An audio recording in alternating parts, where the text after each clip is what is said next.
Dear students, CPM method का ये एक और एग्जांपल है। इस एग्जांपल को सॉल्व करते हैं using CPM method.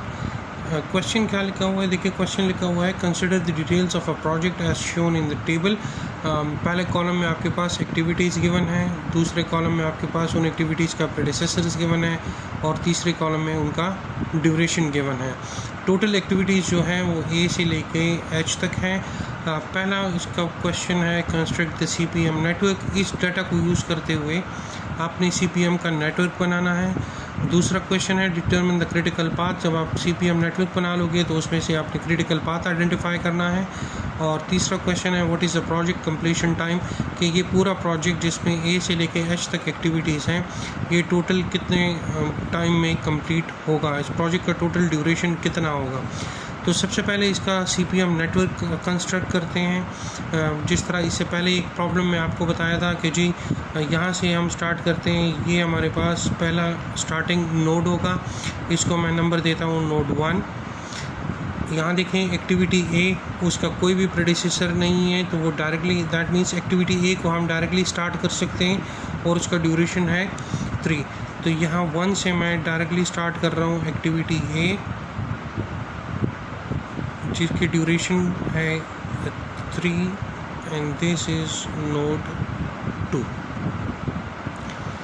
Activity B देखें कब स्टार्ट होगा, जब एक्टिविटी A एंड हो जाएगा और एक्टिविटी B की ड्यूरेशन कितनी है 4। तो एक्टिविटी A यहाँ पर एंड हुआ है तो यहाँ से आपके पास एक्टिविटी B जो है वो स्टार्ट होगा,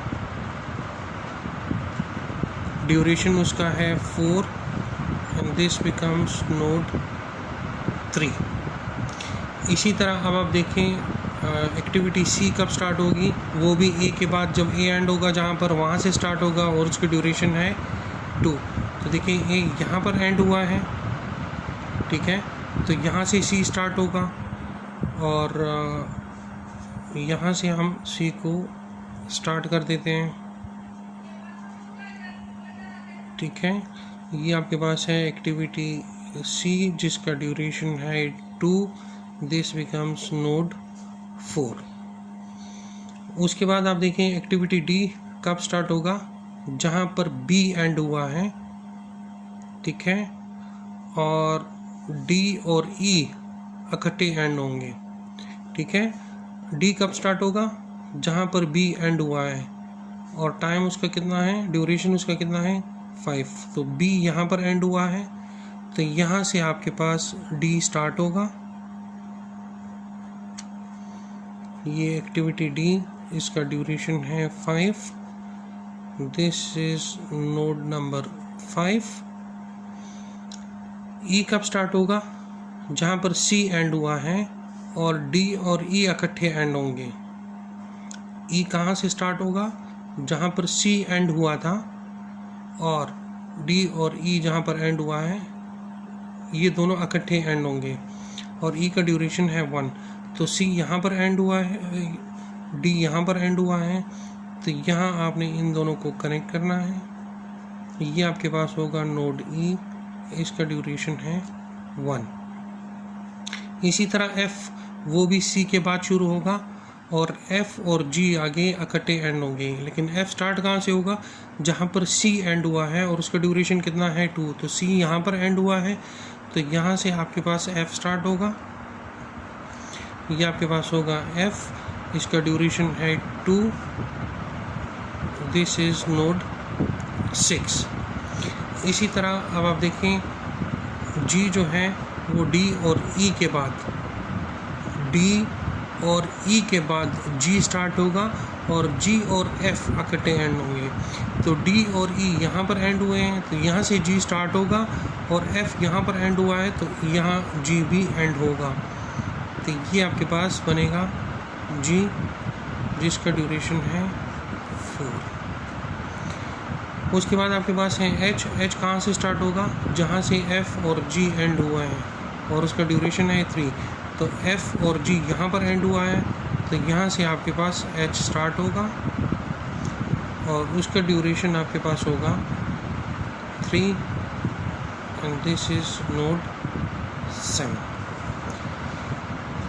ठीक है जी, ये आपका CPM का नेटवर्क मॉडल बन गया। अब आपने क्या करना है, नेक्स्ट स्टेप में आपने इसका क्रिटिकल पाथ आइडेंटिफाई करना है कि इस नेटवर्क का क्रिटिकल पाथ आपके पास क्या होगा। अच्छा स्टूडेंट्स, अब आपने इसका क्रिटिकल पाथ मालूम करना है तो वही तरीका है कि हर एक नोड के साथ मैंने इस तरह के 2 बॉक्सेस बनाए हैं। ठीक है जी, ये जो लोअर बॉक्स है ये रिप्रेजेंट करता है early start time of an activity, और जो ऊपर का बॉक्स है that represent latest completion time of an activity. तो इन बॉक्सेस को हमने अभी फिल करना है। इनको फिल कैसे करना है, इनको हमने 2 प्रोसेस में फिल करना है, फॉरवर्ड पास और बैकवर्ड पास। जो फॉरवर्ड पास होगा उसमें हम सिर्फ लेटेस्ट कंप्लीशन टाइम जो है वो ऐड अप करेंगे, और बैकवर्ड पास में हम इसका लेटेस्ट कंप्लीशन टाइम ऐड करेंगे। तो देखिए, किसी भी एक्टिविटी को स्टार्ट करने से पहले, कोई भी एक्टिविटी जब स्टार्ट होती है तो उसका इनिशियल स्टार्टिंग टाइम क्या होता है, 0। तो हमने इस बॉक्स में लिख दिया 0। अब इसकी बारी है, इसको फिल करना है, तो दिस 0 + 3, तो ये आ जाएगा 3। इसी तरह अब इसको फिल करना है, तो 3 + 4 7, तो इसका अर्ली स्टार्ट टाइम आपके पास आ जाएगा 7। इसको फिल करना है 3 + 2, तो 5, इसका स्टार्ट टाइम आपके पास आ जाएगा 5।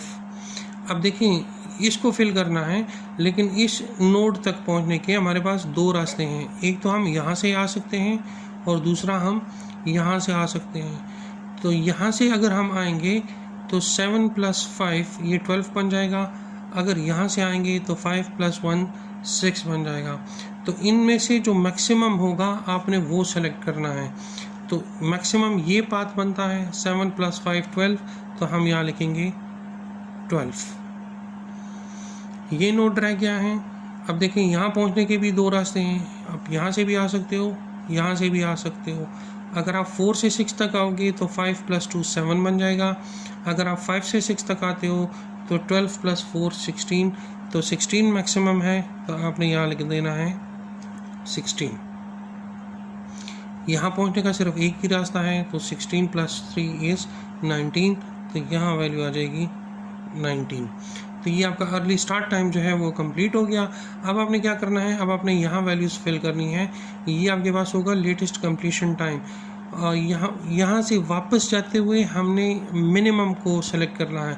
जब हम यहाँ से आ रहे थे तो हम मैक्सिमम को सेलेक्ट कर रहे थे, अब यहाँ से वापस जाएंगे तो हम मिनिमम को सेलेक्ट करेंगे। यहाँ पर भी ये वैल्यू सेम होगी, तो ये एज इट इज़ 19 ही आएगा। उसके बाद नोट 6 की बारी है, तो 19 - 3 that is 16। 16 - 4 that is 12. 12 - 1 is 11, और 16 - 2 is 14। तो मिनिमम ये है, तो हम यहाँ लिखेंगे 11। इसी तरह 12 - 5 7, तो यहाँ हम लिख देंगे 7।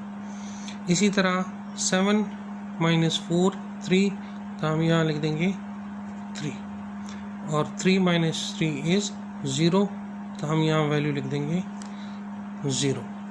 जब यहाँ तक आप कंप्लीट कर लोगे, अब आपको क्रिटिकल पाथ यहाँ से आइडेंटिफाई करना आसान हो जाएगा। जिन जिन बॉक्सेस में वैल्यूज़ सेम हैं उस पाथ को आप सेलेक्ट करो। देखो, जिस तरह यहाँ पर दोनों वैल्यू सेम है 0 0, और यहाँ पर वैल्यू सेम है, तो इसको आप सेलेक्ट करो। ये जो पाथ है, ये पाथ आपका क्रिटिकल पाथ का हिस्सा होगा। ठीक है जी। अब यहाँ से देखो, ये 11 और 5 ये दोनों डिफरेंट हैं, तो ये आपका पाथ का हिस्सा नहीं बनेगा। ये 7 और 7 सेम है, 3 और 3 सेम है, तो ये भी जो है ये आपके क्रिटिकल पाथ का हिस्सा बनेगा। इसी तरह यहाँ देखिए 12 और 12 ये सेम है, तो ये आपका क्रिटिकल पाथ का हिस्सा बनेगा। इसी तरह 16 और 16 ये सेम है, तो ये आपका क्रिटिकल पाथ का हिस्सा बनेगा। और एट द एंड 19 और 19 सेम है, तो ये आपका क्रिटिकल पाथ का हिस्सा बनेगा।